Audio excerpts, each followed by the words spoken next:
what's going on, everybody? Welcome back to the Chasing Dreams podcast with Charlie and Justin. We are coming at you on a Saturday evening. This is episode 62.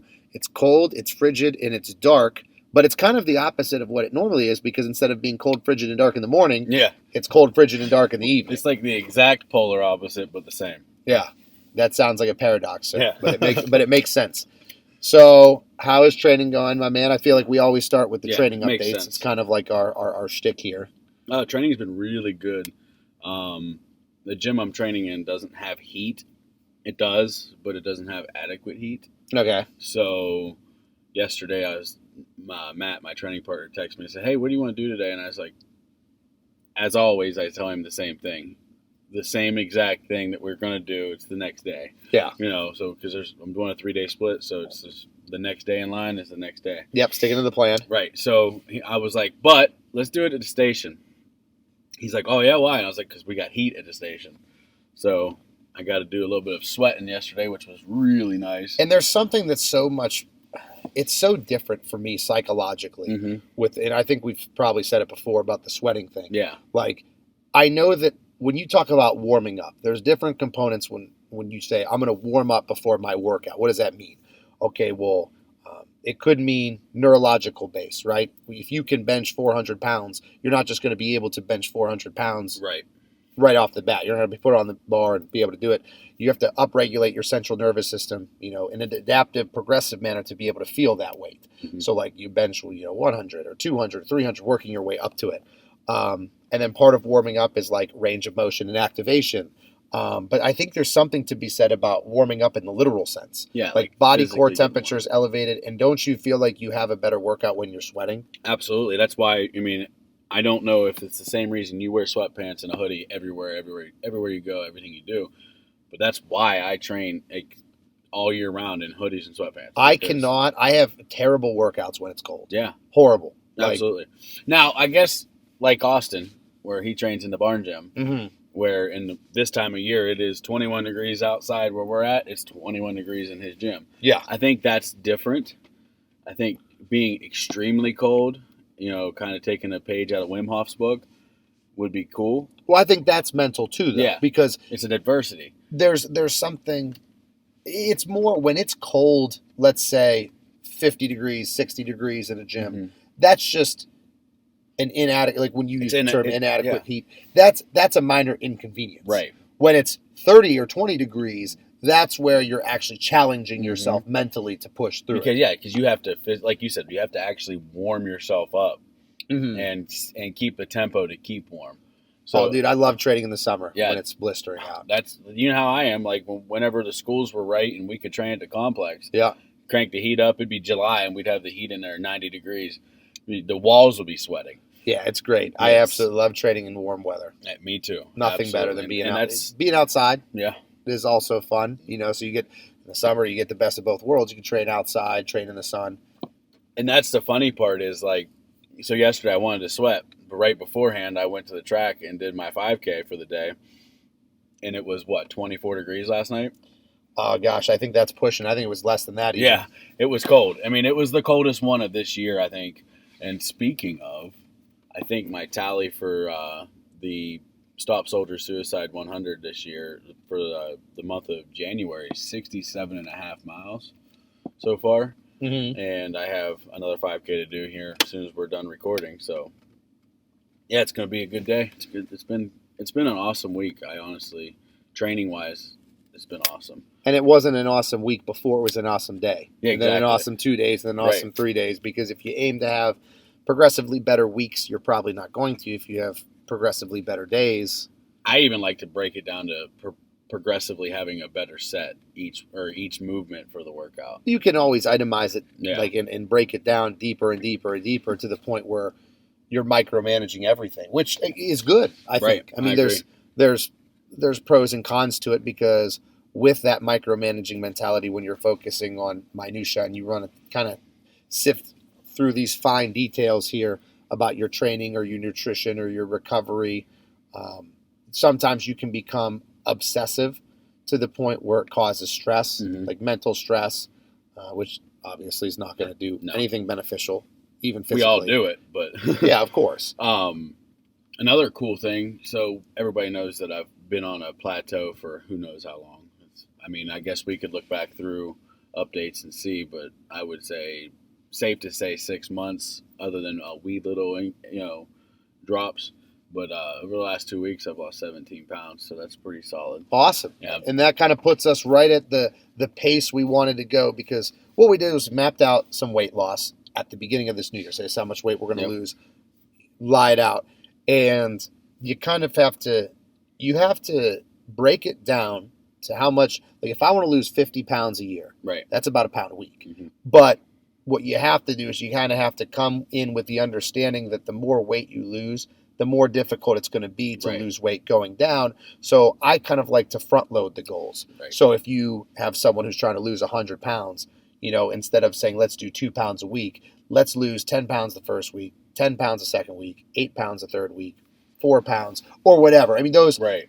And I should have kind of prefaced this and given the disclaimer that, like, fat loss and weight loss goals, we don't just aim specifically for the number. It's about performance. It's about health. Like all those other parameters are in check. I'm just saying that if you're going to have numbers and tangible things, then it's really, really important to kind of think about what the timeline is going to look for those. Right. I got on the scale this morning, and I honestly was anticipating like 328, which would have been like 2 pounds. Mm-hmm. I looked down, and the scale said 326.6, and I was like, yo, that was a pretty substantial jump, and I didn't expect that to come. Which was pretty interesting considering, we changed some vegetable choices, but not a whole lot, because when we talked about what you were doing, I said, well, I think that everything you're doing from a nutrition and a training standpoint should be working, is spot on. Yeah. I don't think that there's any changes that are necessary based on that.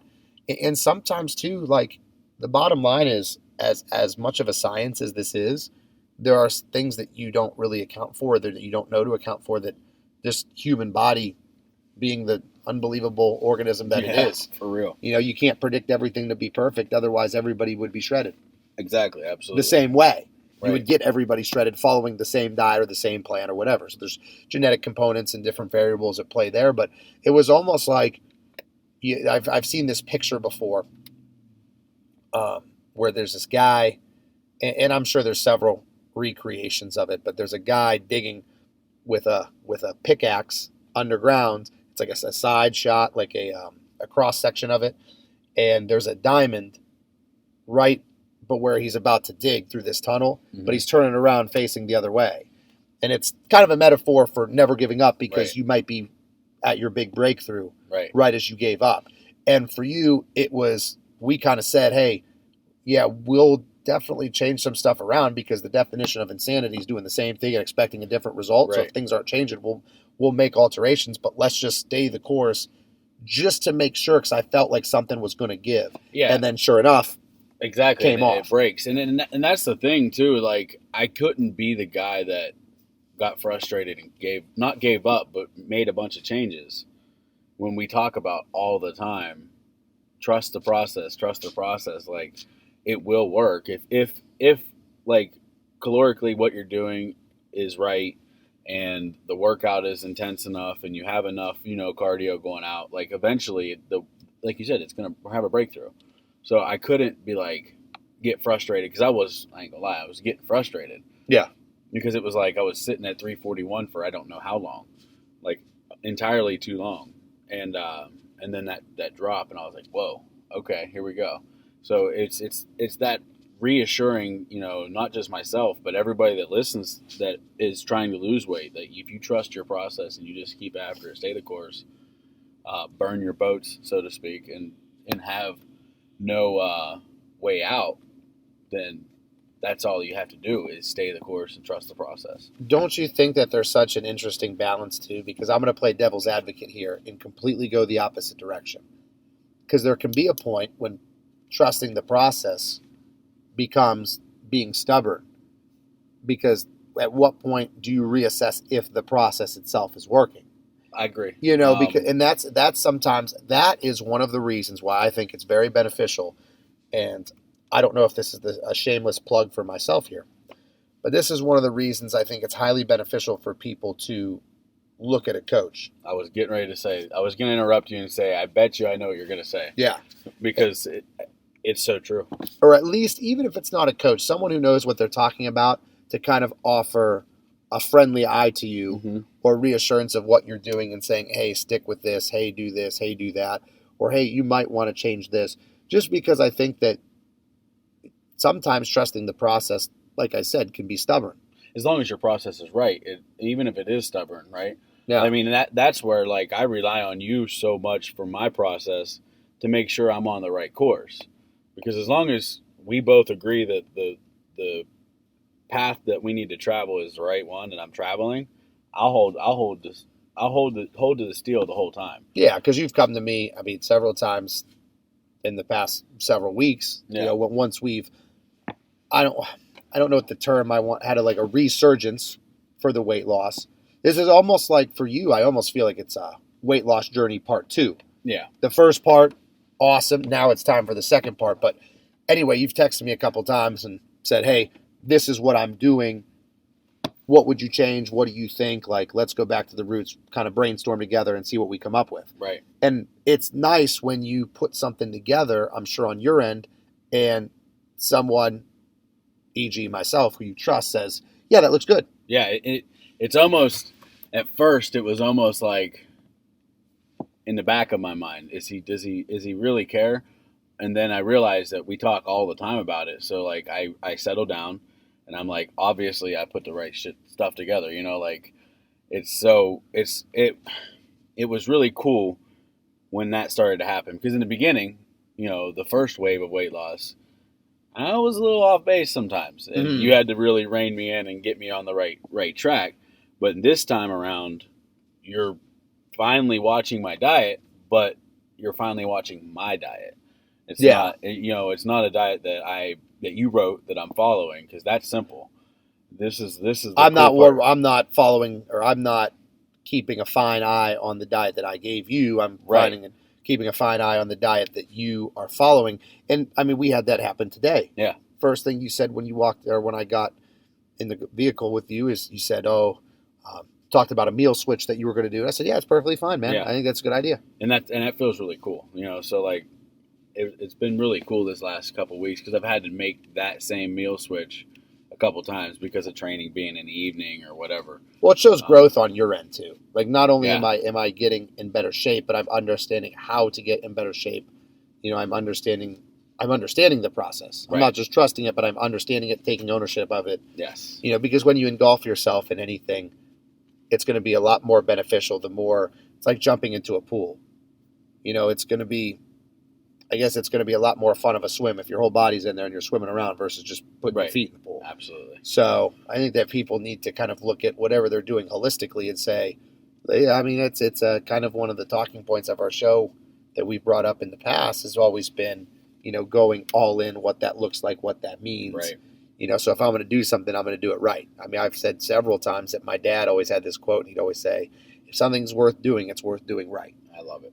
And so, you know, that goes back to time management. And it seems like when we have these conversations on a weekly basis, specifically the ones where it's you and I don't want to say it gets repetitive, but it's cyclical, where we come back to the same topics because they're so important and we want to hammer home on them. They're like our fundamental foundation, right? Yeah, Like right. with what you do with your student athletes, the stuff that you're doing is like all the lateral movements and building movement patterns is the foundation of being a solid athlete. Yes. So, I mean, this is, you know, the time management, being dedicated, staying the course, all of that to me is like our foundation of what we do. Well, you we know? kind of go through the same thing when you talked about how it's nice and to have that reassurance that what you're doing is correct. Like, hey, I Yeah. put my meal plan together. What do you think? It looks good. Oh, that makes me feel good Yeah. because you approve and I'm obviously on the right track. We have that every guest. Yeah. Every guest that we have on that says kind of some of the similar stuff that we've talked about. It seems like we're doing a good job because originally when we set out, it was, hey, let's look at all these successful people and let's connect the dots. Let's see what everybody that's successful that we bring on the show, what do they all have in common? There has to be some commonality, right? Right. Like, people aren't successful by accident or by mistake or by chance. Like, I'm sure that some people are put in advantageous situations because of like certain circumstance that's not really within their control or our control. Sometimes you're just right place, right time. Sure. Right.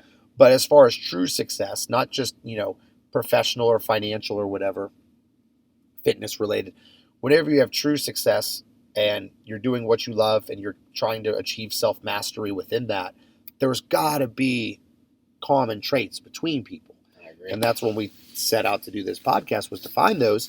And I feel like we have all these reoccurring things. Like one of the random ones that just pops in my mind is family. Yes. Not necessarily family in the literal sense, like the people that you are blood related to, but support systems. Mm-hmm. It's imperative. You need to have good support systems. We talk about time management. And then we talk about, different vague terms that you would think are inherently obvious, like dedication, hard work, stick-to-itiveness, that sort of thing. Right. But regardless of what we're talking about, the theme is always reoccurring, themes, plural. They're always coming back to us, which you and I, it's like, oh, well, I guess we are on the right track. Yeah. Mentally sure. trying to figure it out and everything. So that's enough about my week update. So how was your training week so far? Good. Everything's going well for me. You and I, Justin and I, I'll tell the listeners this. Justin and I have had this kind of like, almost just like a brief check-in that we do periodically, where we just call it like an accountability check. Yes. And it was kind of my way of spontaneously doing the alarm experiment, where I used to set, and we've talked about it on a couple episodes, where I would set an alarm for every hour on the hour. And when the alarm would go off, it would signal for me to immediately assess what I'm doing. Like, what are you doing right now? Like, is it productive? Is it intentional? Are you conscientious? Or are you just going through the motions? Like, what are you doing right now, and is it benefiting your goals? Even little things, like I would do it throughout the school day when I was teaching. Yeah. And then I would pause and reflect. Are you teaching with passion? Are you using good body language? Are your students engaged? All that stuff. So this is kind of, in essence, it's really similar to that, where we would just text each other random days, random times, say, hey, accountability check, how are things going? Are you holding yourself accountable? This past couple days, I forget what day it was, I text you a midweek accountability check. Yep. And you responded positively. And I said, well, I got to kind of call myself out. I missed a couple meals last night. And I used the excuse why I missed 2 meals because I was busy, blah, blah, blah. And I realized that that was not a good excuse. Right. And I told you, I said, I will be better going forward. I said, I got to call myself on my own accountability or lack thereof. Going forward, not going to happen again. And then the past couple days to this point, I haven't missed one. Good. So Perfect. It's just, it's nice because it gives us a little bit of a dependence on each other. I agree. Hey, you scratch my back, I'm going to scratch yours. Let's make sure each other are accountable, push each other when we don't want to be pushed. Right. That sort of thing. But other than that, everything's been progressively going the way that I want it to go. I've been in this kick of focusing on bodybuilding mentally a lot. So in the past, what I've done is been so focused on everything else that the first step, like we've discussed, is taking time for myself. Right. So I got to have time to lift. I got to make sure that I have my time and I'm able to prepare my food. But now I'm trying to work to the point where it's quality of time, not just quantity of time. I need to make sure that when I'm, lifting, okay, well, I need to just not set aside time for the gym.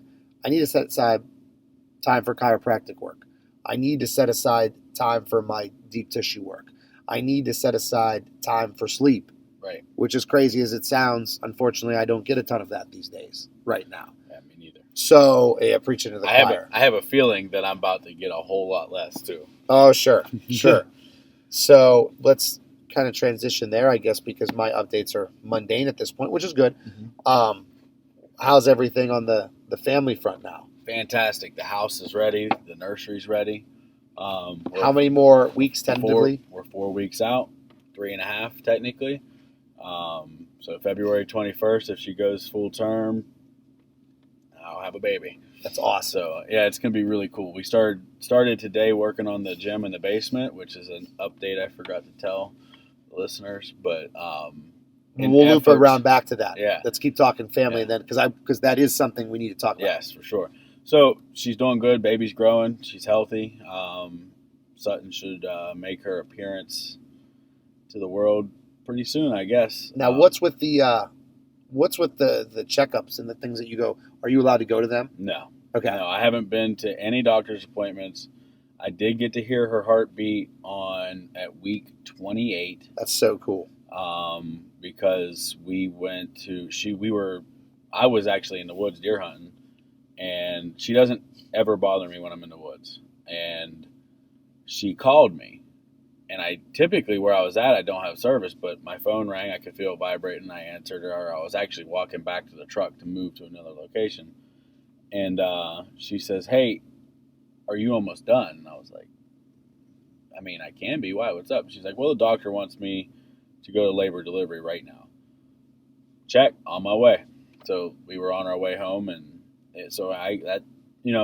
ironically enough, that was an emergency kind of situation. We thought it ended up being nothing, but it worked out for my benefit because I finally got to hear the baby on the monitor. It's awesome. Which was cool. Because I've always had this vision of when we have kids, when I was going to have kids in my life, that I was going to be the most hands-on father I can possibly be at every doctor's appointment, experience it with my wife is to the extremely fullest. Well, and that was kind of part of the reason that you started the weight loss journey in the first place. You said, I want to have kids someday, and I want to be hands-on with my kids, and if I'm 526 pounds, can't do it. Yeah, I mean, not even just part of the reason. Like, really, if I get to the very bottom of the thing, as I always wanted a family, and I couldn't allow myself to have a family. So that's number one. That's the number one reason why your life has completely changed. This little girl is the reason. So, the reason everything I do is what I do. And obviously cool. I preach a lot to people individually. I don't know if I talk about it so much on here, probably should, but selfishness in fitness to me is important, because if we're selfish about ourselves, we are mentally better for everybody else. So I am, like you said, I use a different word, but I'm a little selfish, and I set aside time into my day. So there's 24 hours a day. I'm taking 2 of them. They're mine. Mm-hmm. I have to have 2 hours to go to the gym and go for my cardio, if it's running or walking or hiking or whatever. And typically I like to do that stuff by myself, the outside stuff, the cardio, because it's my place. I get away. A lot of times I'll pop some music in or a book on and just do my thing. So, but yeah, family's doing good. I'm real excited. Hoping my mom and my stepdad will come down and see the baby. The coronavirus, they're both not in the greatest of health, so it's got them scared. But my mom's been excited to have grandchild forever. So I think it's going to be a homecoming for the family too, because I haven't seen my whole family for a long time. So very cool. Awesome. It'll be fun. So that's kind of a good period or time to transition into a commercial break. Yeah. And then when we come back, I want to talk about those updates, because we kind of skimmed over that real briefly, but there's some important talking points there as well. So let's go to a commercial break, and we'll be back in a few. As listeners of the Chasing Dreams podcast, we know that you demand the highest quality at all times. If you're interested in quality, look no further than Beast Mode Baking. Beast Mode Baking aims to bring the highest quality, creative, and of course delicious baked goods to your home with nationwide shipping. All orders need to be pre-ordered to ensure they're packed fresh and shipped out to you as soon as possible. Beast Mode Baking offers a flat rate of $15 for shipping due to the size and weight of the cookies and doughs. So if you're interested in Beast Mode Baking, please contact CEO Shannon Knorr. That's at SKNORR13 on Instagram, and order your delicious baked goods today, because every time you support them, you're supporting the podcast as well. And we are back from our commercial break. So Justin, before we went to commercial, we talked about some renovations that are happening at your place. Yes. Go ahead and give some insights there as to what we're doing. So when the pandemic first started, I think we talked about it, I started training in my basement. I had lackluster equipment, I guess. It was enough to get it done, and I kind of enjoyed it, making the best of the situation and getting the workouts in my basement. It was fun, but I kind of got away. As soon as the gyms opened back up, I had to get back to a gym, Yeah, of course. But with the baby coming, and already I have a limited amount of extra time anyways, I was talking to my wife, and I said, I could bring the stuff back from the fire station to the house and set the gym back up in the basement, and that way, if need be, I can train in the basement. Well, she hit the ground running, and so far, basically, I'm cleaning the basement out now. We're getting a squat rack. We're gonna put full gym flooring in. Looking for a set of dumbbells.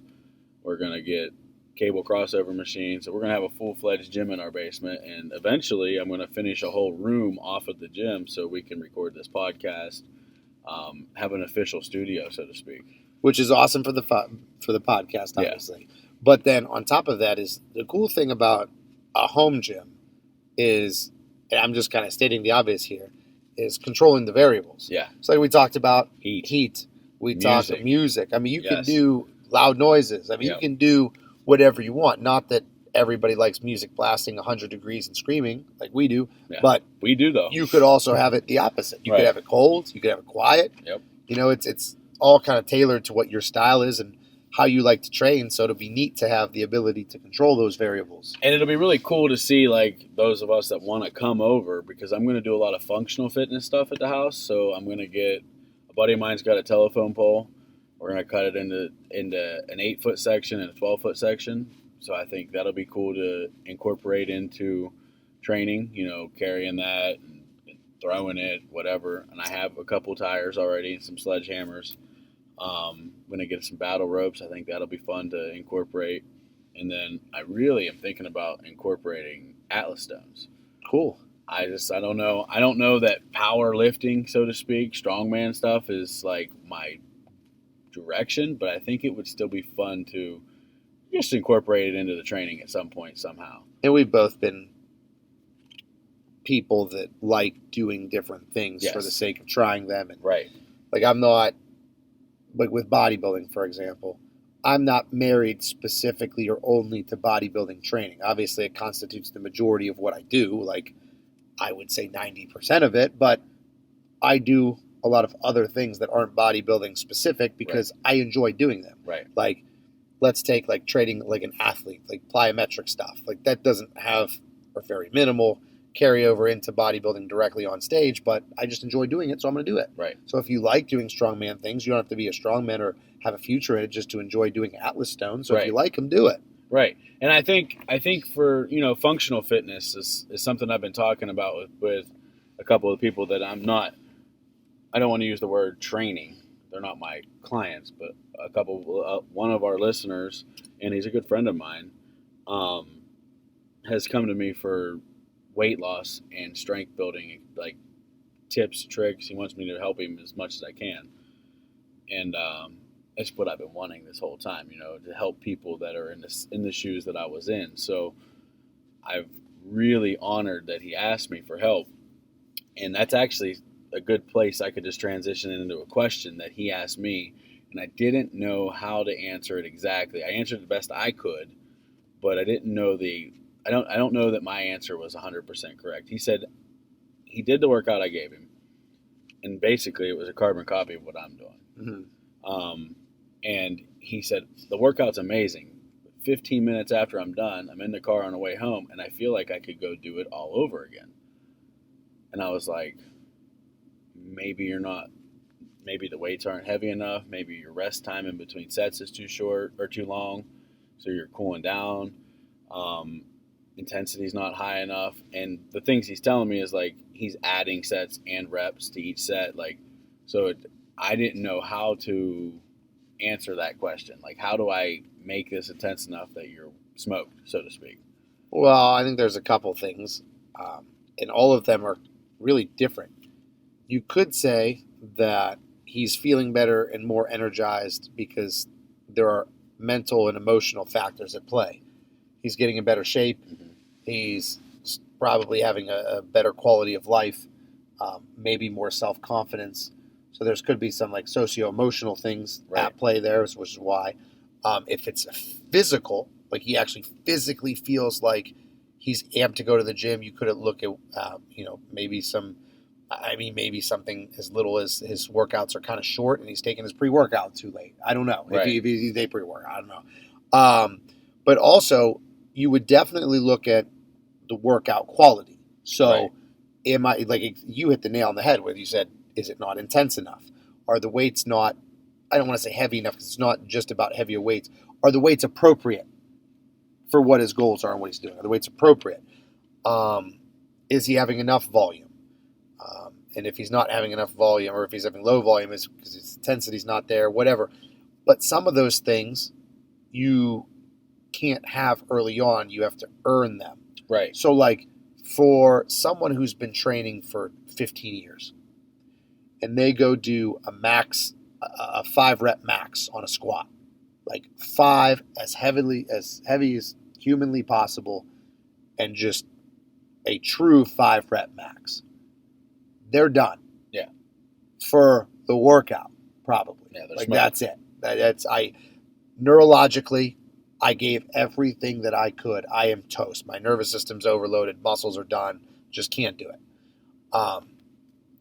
If you have someone who's been training for 5 weeks, they could do what is a true 5-rep max for them. Like, that's actually their 5-rep max. And the recoverability factor is so great. Right. And it's because they haven't tapped into the ability to contract, the nervous system overloading, the mental approach to the set. They haven't mastered that yet. Right. So if he's new to training, I just don't think he's mastered how to train. Because you could put one of my workouts, we were actually talking about this at the gym the other day, you could put one of my workouts on paper and it looks silly because it's nothing. Right. It's very minimal. And then I tell people, well, the reason I only have 4 exercises and 1 or 2 working sets of each exercise, come with me. Yeah. And I will show you what to do, and I will explain, and you'll see, oh my gosh, I can't do any more than that. And that's been derived throughout bodybuilding history, and not just in bodybuilding, but different paradigms, but with Mike Metzer as a bodybuilder, and then kind of Dorian Yates really popularized the high-intensity training with the low-volume approach. And like Dorian said in interviews before, he said, I've never met someone that's trained with me that was able to do more when they were done. Right. But everybody who looks at my workout on paper says, oh, well, that doesn't look like much. I could do that. I think I might need more. But no one's actually ever asked for more. Right.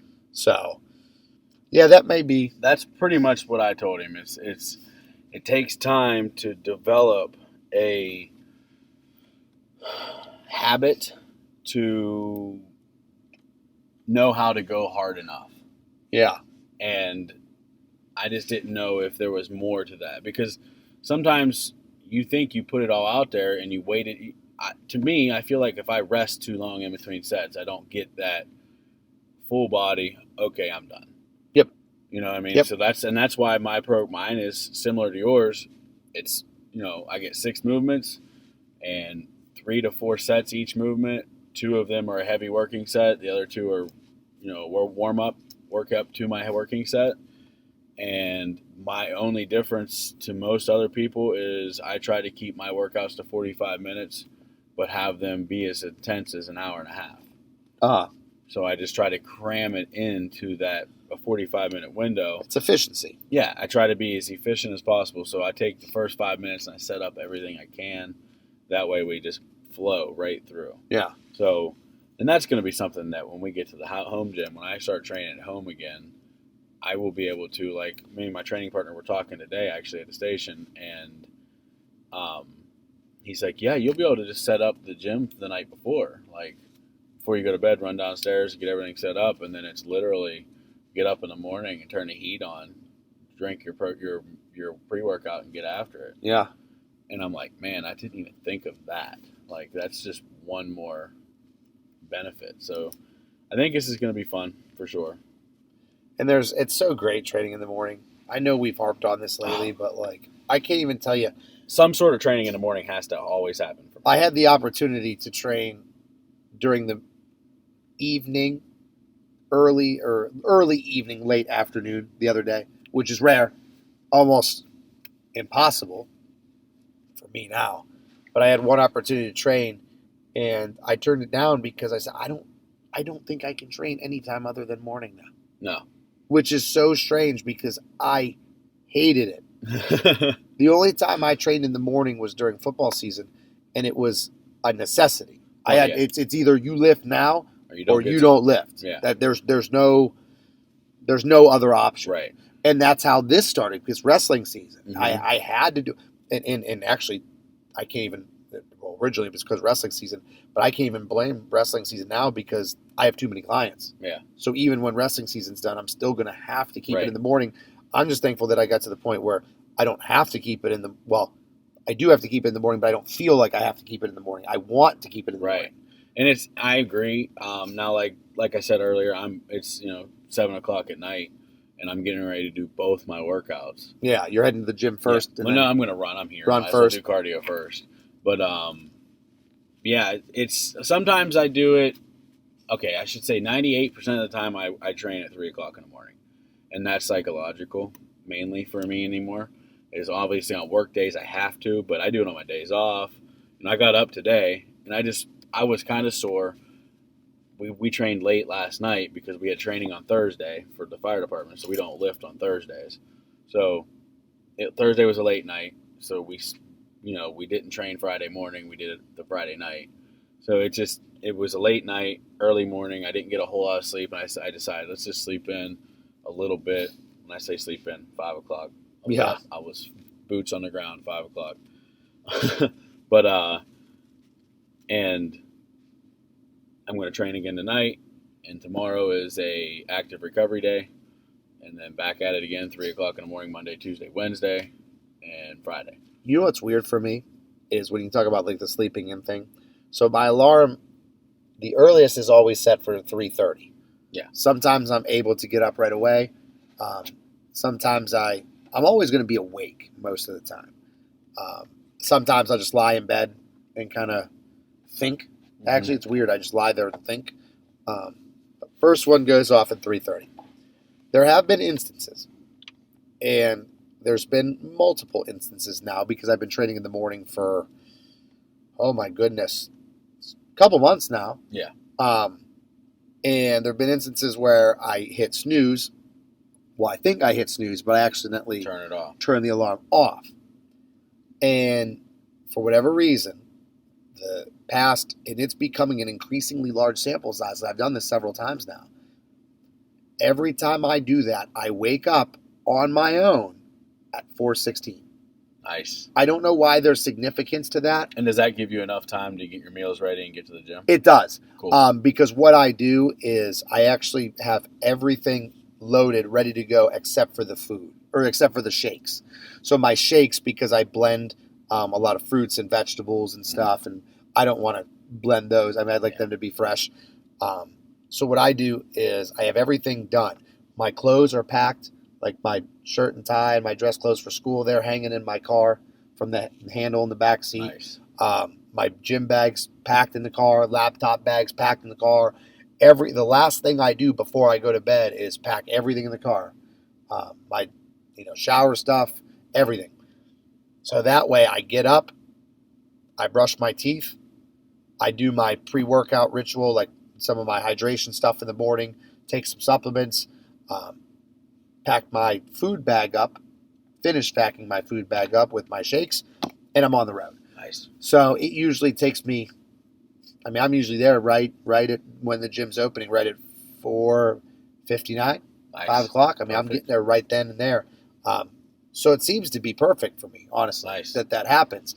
Now, when I do that, when I sleep till the 4:16, it's kind of rushed. Right. Not rushed, but it's a sense of urgency. You got to get it. I got to go. Mhm. So I like getting up at 3:30 instead because it gives me a little time to mill around, and I get to sip on my pre-workout instead of slamming it. Yep. I get to maybe go on my phone and kind of look through emails. Not that I'm going to respond to client emails, but I'll just see who emailed me, what their concern was.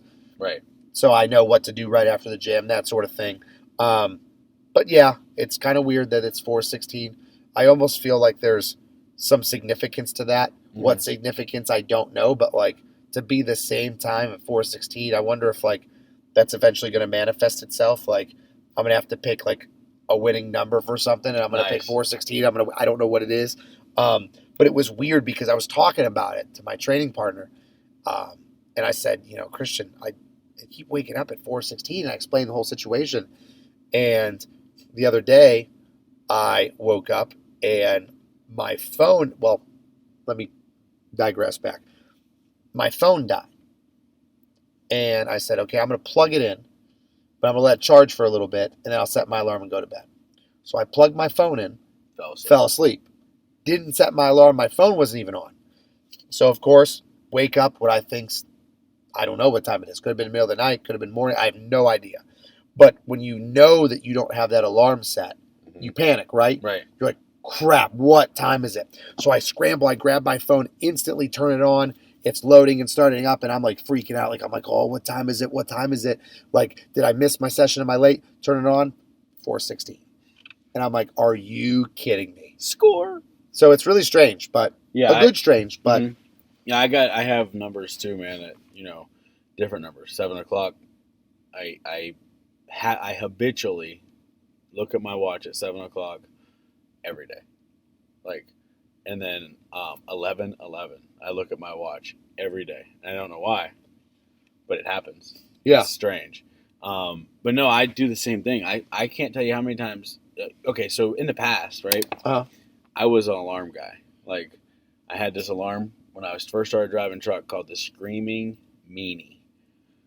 And anybody that wants to scare somebody, buy this alarm clock. well, it just doesn't sound like something that I want going off at 3:30 in the morning, No, but it's probably effective. It is absolutely horrifying. I'm surprised I didn't end up in a divorce when I brought that thing home from being in the truck. But because it's petrifying. It literally scares you to death. And you actually have to be like awake to shut it off. And I used to sleep through it, which is insane. And then I would set 5 alarms on my phone. Now, I set an alarm. I have 5 alarms on my phone now. I have, from when I did the 9/11 stair climb thing, I did push-ups every time an event happened for the day. Mm-hmm. So I set them alarms on my phone. And I left them there. I think I just want them on there. Yeah. And I have an alarm for 2:15. And that's it. And I set my alarm for 2:15, and almost every day I wake up at 2:13, 2:12. Yeah. Every day. And I wake up and I look at my phone, and then I'll do the same thing. I'll start scrolling, and the stupid thing will go off in my hand. Yeah. And I think, why didn't you just turn it off? Uh-huh. Now, in the nights that I don't set my alarm at all, I still wake up. Yep. I never used to be that way. She used to kick me out of bed like 8 minutes before I had to be at work. And I live 15 minutes away. And it was all the time. So I think time management, is part of it. You know what I mean? Like, being able to manage your time and being very routine based, obviously. Yeah, like having that structured routine. When somebody, I think it's funny. People ask me all the time. Like, a couple of the juniors have been trying to come to the gym with us at the fire station, and one kid, Eric, he asks me every time he sees me, "Hey, what time you lifting tomorrow?" And I give him that dumb look, like 3 o'clock in the morning. He's like, "It's Sunday." So that's a routine. It's a day that ends with day. So I think 3 o'clock in the morning sounds about right. And Matt will always chime in if he's there. Yup, 3 o'clock. Because I got him on the routine now. It's like he's broken. He has to do it. So, it's 3 o'clock's early. But I love it. Yeah. I absolutely love it because I get my day started so early. And I find that if I start training at 3 o'clock in the morning, my pre-workouts wore off, and I get to have that real morning coffee when I start the day with the guys at the shop. Yep. That's just something that, when I was still big or not working out early in the morning, I'd have to drink energy drink in the morning. But I like having a cup of hot black coffee first thing in the morning. Well, fifth thing in the morning. But everybody else's first thing. So I don't know. That's one of my little quirks. Yeah, but I agree, man. I think that I couldn't have said it better when you talk about time management. Because it all comes back to that, routine based, and that is probably to this point in our history of this show, 62 episodes deep, the very most frequently used phrase. Has to be. It has to be. Absolutely has to be.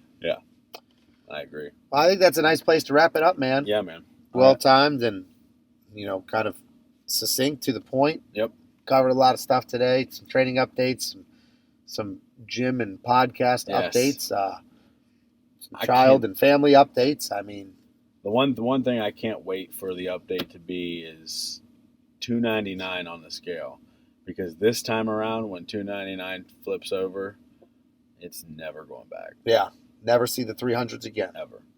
And we're almost there. Almost. It's coming. It's going to be a lot quicker than you think sometimes. I'm thinking, I don't know. I'm not even going to put a day on it. I'm just going to keep after it, stay the course. No, you got to put a day on it. Okay. Because now the listeners are thinking, day, put a day. I think first week of March. Cool. I think first week of March, as long as... I don't think it'll take that long. No? But we'll see. Yeah. I think that's a good day. I think first week of March, if I'm in 299, 298, we're right on track for that 250 mark by May. Yeah. And look out, dude. Look out. I have a goal in my head, too, that I've had for the beginning of the year. Yeah.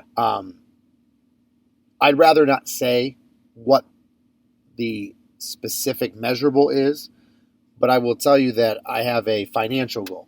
Nice. For money in my savings account. And I've had that since the beginning of the year. And my date for that amount is March 1st. Nice. So we'll have to keep each other in the loop on if we're close, if we're going to make it, whatever. Very cool. So, yeah, man, good place to wrap it up. Yep. Keep growing. Keep growing. All right, guys, we appreciate you tuning in for this episode. This has been, yet again, another fantastic one from the Chasing Dreams podcast. We look forward to hearing back from you guys next week. Stay strong and carry on. Unbreakable, unstoppable.